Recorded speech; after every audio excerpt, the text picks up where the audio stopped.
Nous sommes avec Pierre-Olivier Langevin pour parler du commerce au détail et plus particulièrement de Amazon et du commerce au détail à rabais. Pierre-Olivier, bonjour. Bonjour. Oui. La question, Pierre-Olivier, dans la perspective où Amazon ramasse à peu près tout sur son passage, qu'est-ce qui empêche ce géant d'envahir le créneau du détail à rabais qui est exploité par des entreprises comme TJX et Ross Store? Oui, c'est une bonne question. Puis il y a beaucoup d'investisseurs présentement qui se la posent, cette question-là, parce que suite aux résultats de TGX, le titre a baissé.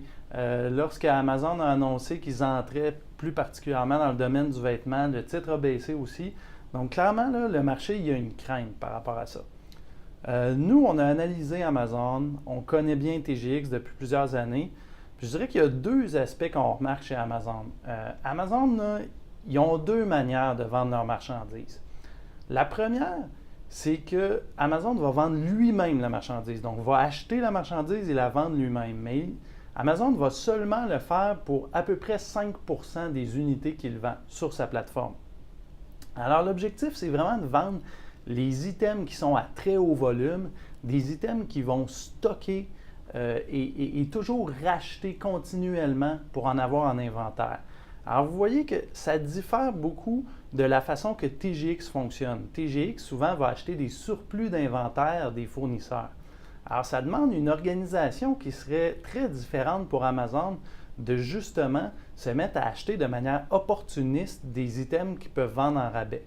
Alors, ce modèle de vente-là, il ne convient pas, disons, à la façon d'Amazon de fonctionner lorsqu'elle achète elle-même les produits.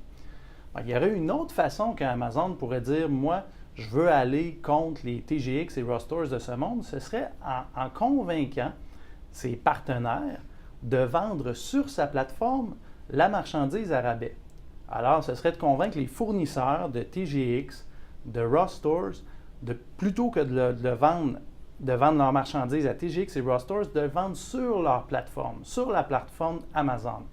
Ce qui fait que ça devient compliqué, c'est que les fournisseurs, ils ne veulent pas que leur marchandise à rabais soit vendue en ligne et que le prix à rabais soit au vu et au su de tout le monde. Donc, on sait, le moteur Amazon, c'est un moteur de recherche. Les gens cherchent de plus en plus là-dessus pour avoir une idée du prix qu'ils devraient payer en magasin.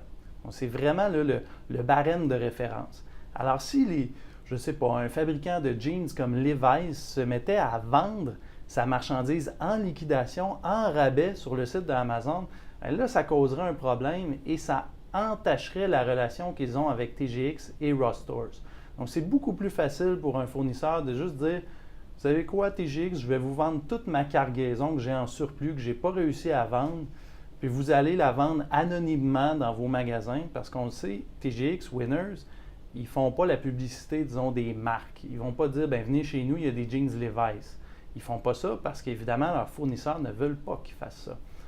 Alors, vous voyez, c'est vraiment une organisation de vente qui est très différente. Le détail à rabais, puis le commerce à grand déploiement comme Amazon, comme Walmart, c'est deux modèles différents. Puis nous, on croit que l'un ne va pas essayer de répliquer l'autre. Pierre-Olivier, merci beaucoup pour cette très bonne réponse. Merci.